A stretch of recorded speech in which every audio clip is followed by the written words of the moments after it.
Hey everyone, and welcome back to the Deep Dive. Today we're going to be diving into a topic that's probably way more fascinating than you might think. Yeah. Food labels. hmm Specifically, we're going to be looking at how things are changing in Japan when it comes to, what information goes on those labels, how it's presented, all that good stuff. Right. And we've got a really great source to help us unpack all of this.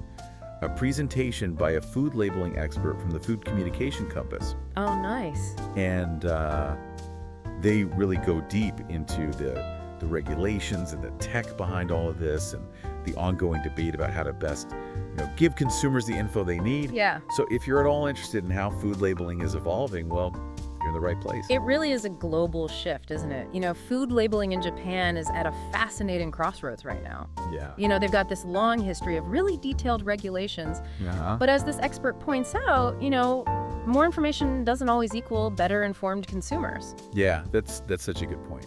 Right. Like, you think with all the information that's supposed to be on labels, it should be easy. Yeah, you'd think it would be a piece of cake to just look and Right. make an informed decision, but But it's not that simple. it's not. The Japanese Consumer Affairs Agency actually did a survey, and they found that a lot of people still have a really hard time finding the information they need on those labels. It's like a paradox, right? Like you got all this information, and yet people are still like, wait, where's the thing I need to know? Exactly.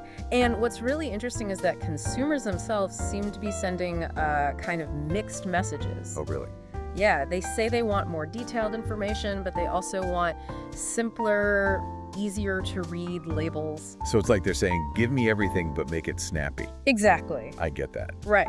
Yeah, have you ever tried to, decipher the allergen information on a Japanese product? Oh my goodness, yeah. It's like microscopic font sometimes, and the format Oh. is confusing. Go. And this is where the presentation gets really interesting, I think. Okay.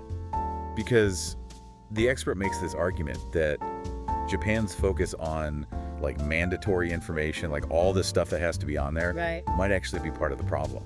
Interesting. It's not just about how much information's there, but how accessible and understandable it is. Yeah, it's got to be usable, right? Totally. And that's where digital solutions come in, right? Right. Like using QR codes on packaging to, provide a link to a whole encyclopedia of information. Exactly. And the Consumer Affairs Agency has actually been exploring this, Oh, really? Yeah, they even ran a pilot program back in 2020 and 2021 to kind of test the waters. Oh, yeah, I remember reading about that. Yeah. It didn't go all that smoothly, though, did it? Well, let's just say there were a few hiccups along the way. A few. I read about people trying to scan those QR codes in the supermarket. Yeah. Just being bombarded with error messages.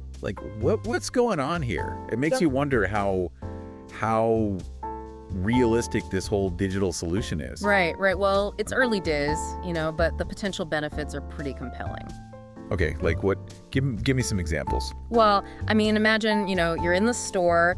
You could enlarge the text if you're having trouble reading it. Right. You could compare the nutritional content, like how much sugar is in something, to your recommended daily intake. Uh-huh. Or see allergen information in a pictogram format, so it's really clear. Oh, wow. That does sound pretty handy, especially for people with vision issues or Right, exactly. like me who forgets their glasses at home. Exactly. It could make things a lot easier.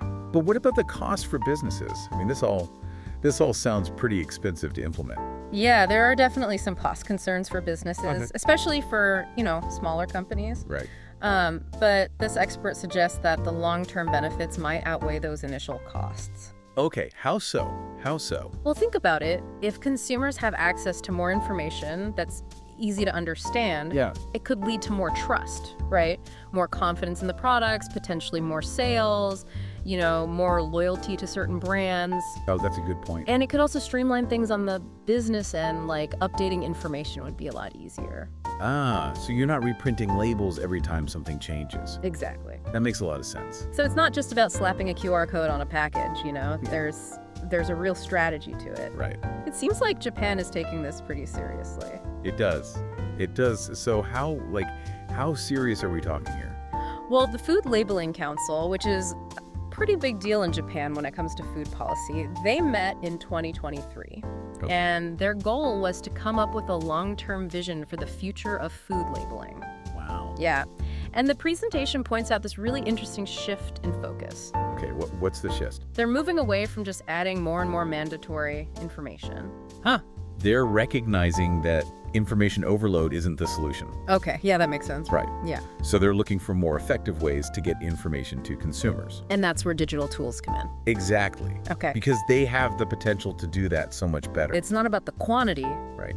It's about, like, the quality and accessibility. Precisely. And they've even created a subcommittee specifically to explore the use of digital tools in food labeling. Wow, they're really putting their money where their mouth is. Yeah, they are. They are, but are they alone in this? You know, are other countries doing this too? Yeah. Are we seeing, like, a global trend towards digital labeling? It definitely seems like it. Even Codex Alimentarius, which sets international food standards, is developing guidelines for using technology to share food information. Wow, so this is a big deal. Yeah, it is. This isn't just a Japanese thing. Nope, it's a global movement. Are there any countries that are, like, ahead of the curve on this? Well, Indonesia is a really interesting case study. Okay, why Indonesia? They've actually made QR codes mandatory on some products. Oh, wow. And they're linked to a national food database. That's a bold move. It is. I wonder how that's working out for them. Yeah, it'll be interesting to see how it plays out. I imagine there are challenges, Oh, definitely. you know, making sure everyone can access the technology and the information. Right, it's complex. Yeah. But Japan's more cautious approach could be really beneficial in the long run. Okay, how so? They're really taking the time to, study the implications and learn from what others are doing. So they're trying to find that sweet spot between embracing the new tech, Right, but also making sure that no one gets left behind.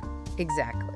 That's a good approach, I think. Yeah, it's smart. Yeah, and it brings us to what I think is the most intriguing part of this whole digital labeling thing. Okay, I'm listening. This idea of personalized food information. Right? Personalized labels. Yeah, like what does that even mean? Well, imagine scanning a QR code, and the information that pops up is in your preferred language. Oh, wow. Or the nutritional information is tailored to, your specific dietary needs or goals. Okay. It's about making the information relevant to you. That sounds super futuristic. It does, doesn't it? Like no more squinting at labels trying to figure things out. Right, exactly. It just tells you what you need to know. And it raises some really interesting questions. Okay, like what? Well, for example, if we can do all this digitally, what mandatory information, if any, could be moved off of the physical label? Oh, that's a good question. Right, because then what happens to the people who aren't tech savvy or don't have reliable internet access? Exactly. That's a big concern. Yeah, it's about accessibility and equity. Right. It's something that needs to be carefully considered as Japan moves forward with this. For sure. There's a lot to unpack here. Absolutely. It's a complex situation. Japan has this incredibly detailed labeling system. Right. But it's not always the most user-friendly, and now they're exploring these digital solutions. Right. But there are all these questions about how to do it effectively and fairly. And the big question looming over all of this is, what information needs to stay on the physical label? Yeah. What can be moved online? And how are these decisions going to affect consumers? Exactly. It's a big deal for consumer choice, food literacy, the future of the whole food system. Yeah, it's a big deal. It is, and we'll be continuing this discussion in our next segment. Stay tuned. Yeah, we'll dive even deeper. Yeah, it really is fascinating to see Japan, kind of wrestle with this issue. Yeah. Trying to find that balance between giving people a ton of information, Right. but also keeping things, user-friendly. Yeah, I mean, it's like a universal challenge, isn't it? Like, how do we find the important stuff in this sea of information overload? Exactly. And, it's easy to think that Japan might be like behind the times when it comes to this whole digital labeling thing. Right. But they actually have a really solid foundation to build on, don't they? Yeah, for sure. I mean, their existing labeling system, as complicated as it is, Yeah. it shows a real commitment to consumer information, Right. This isn't some new thing for them. This is like them taking what they already have and making it better. That's like an evolution Yeah, exactly. instead of a revolution. I like that. Yeah. So less about reinventing the wheel, more about adding some high-tech spokes. I like that analogy. Yeah, I do too.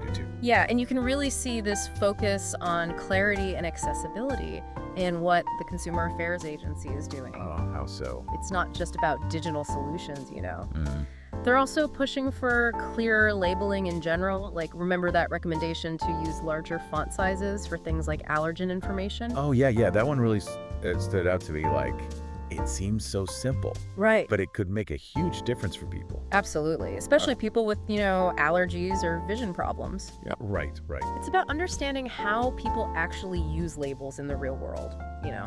You're in the supermarket, you're in a hurry, the lighting might not be great. Yeah, you're not always thinking clearly. Right. Making that key information easy to see is super important. It's like designing a website. Oh, yeah. You want the important stuff to be front and center, easy to find. Exactly. No one wants to be like clicking through a million menus just to find basic information. Exactly. It's all about user experience, right? Right. Even with something as simple as a food label. And speaking of comparisons, Yeah. it's important to remember that Japan isn't doing this in a vacuum. Right.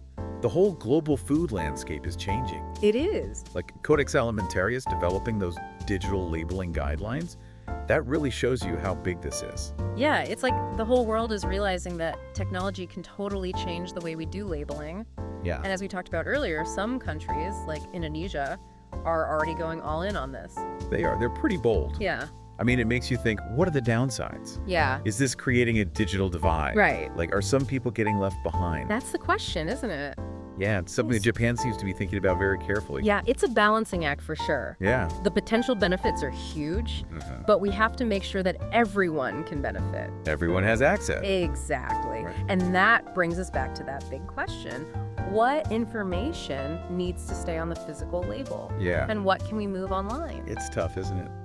It is. Because you want to give people all the information they need, Right. but you don't want to overwhelm them, and you don't want to exclude people who, Don't have access. might not have the technology or... Exactly. Yeah. Yeah, it's a question of finding that sweet spot Uh-huh. between giving people enough information to make good choices, Yeah. but not so much that it's confusing or inaccessible. Right. And it's not just a question of, like, the technology itself. It's Right. also, like, an ethical question. Absolutely. It Yeah. is. It's about fairness. Yeah. How do we make sure that everyone, Everyone has access.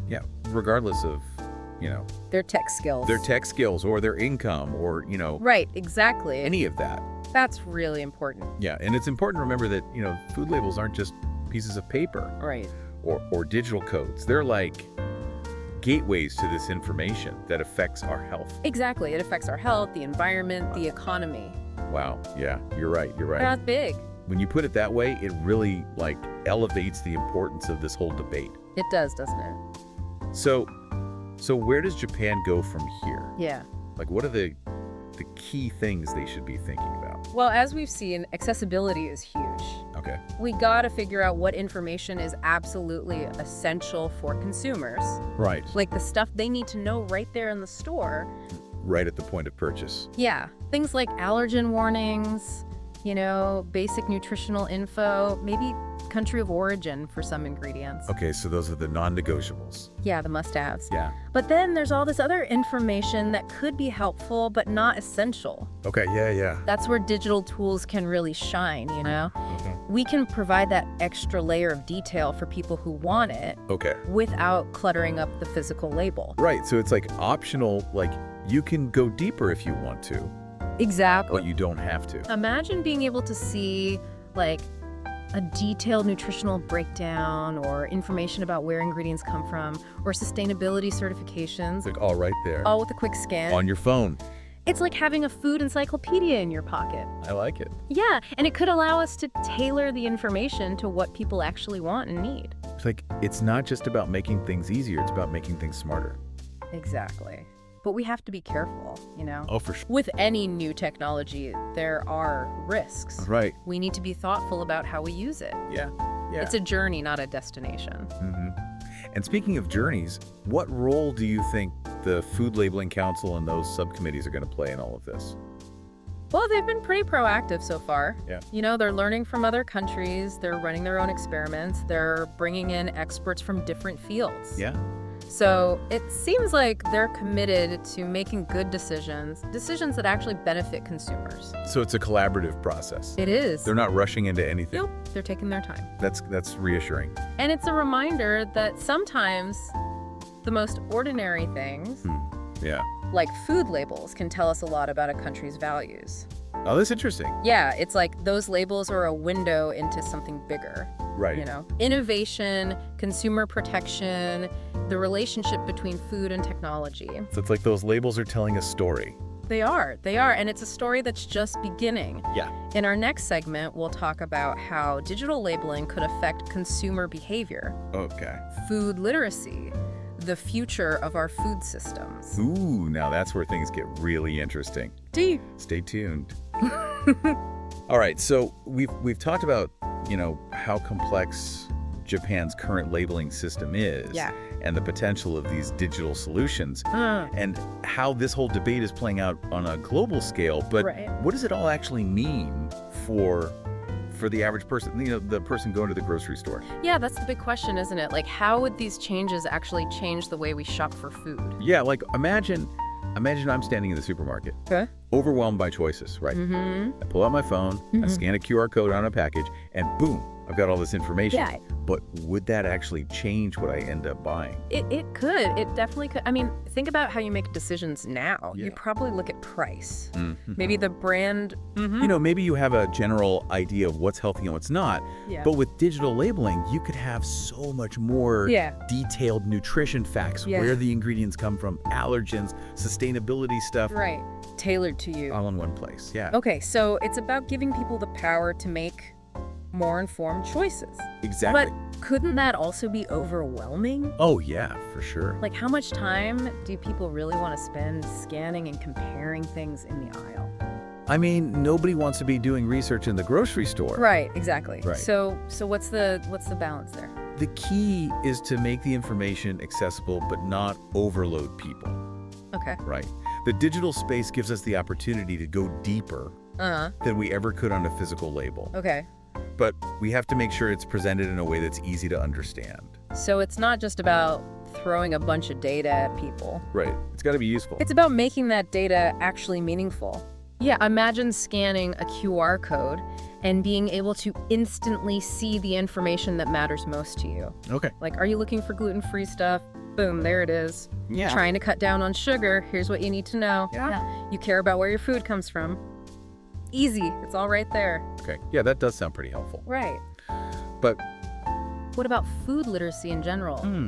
Like, will people actually take the time to learn and understand all this information? that's a great question. Or will they just kind of skim it and not really Right. absorb it? Well, I think this is where digital labeling could actually be a really powerful educational tool, Oh, interesting. Okay. especially for younger generations who are already so comfortable with technology. Right. Imagine interactive labels that show you where the ingredients come from, how they're processed, how they affect your health. Wow, that's a cool idea. Right. It's like turning grocery shopping into a learning experience. Yeah. And if people are more engaged with what they're eating, Yeah. It could lead to a demand for healthier, more sustainable products. okay, so we're not just talking about finding the best deal on, a bag of chips. Right. We're talking about maybe changing the entire food system. Potentially, yeah. I mean, increased transparency could lead to a more conscious consumer, Right. someone who really cares about where their food comes from. And that could push companies to do better. Exactly. It's like a ripple effect. It is. Yeah, it all starts with that little label. Wow, it's pretty amazing to think about. It is, but Yeah, there are a lot of ifs here. of course. This all depends on people actually being open to this new way of learning about food. That's true. And it also makes me wonder, who controls all this data? Yeah. What's stopping companies from, twisting the information or using it to manipulate consumers? That's a really important point, and it's something we have to think about with any new technology. There's always the potential for misuse, right? Yeah. So we need clear rules about data privacy, Right. accuracy, transparency. That makes sense. And this is where everyone needs to work together. Yeah. Policymakers, consumer groups, the tech industry, everyone. It sounds like we're just at the beginning of figuring all of this out. Yeah, we are. But the potential is huge. It is. It's really exciting. Yeah, we're on the edge of something big here. We are a whole new era of food labeling. And it could change everything It could. from how we shop Yeah. to how food is produced. It's a big deal. It is. So the next time you're at the supermarket, Yeah. take a second to really look at those labels. Mm-hmm. Think about all the possibilities, the challenges, the choices we have to make. Right. Maybe you'll even be part of shaping this new future. It's up to all of us. Well, that's it for this deep dive into the world of Japanese food labeling. Yeah. It's been fascinating. I hope you learned something. I know I have. And who knows, maybe the next time we talk about this, those little labels will be telling a whole new story. We'll see. All right. Until next time, happy eating, everyone.